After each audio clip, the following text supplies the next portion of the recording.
على عباد الله الذين اصطفى أما بعد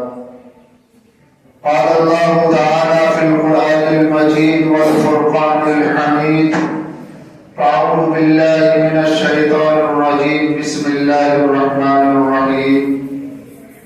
إنما يعمر مساجد الله من آمن بالله واليوم الآخر وأقام الصلاة وآتى الزكاة ولم يخش إلا الله فعسى ذلك أن يكونوا من المهتدين صدق الله العظيم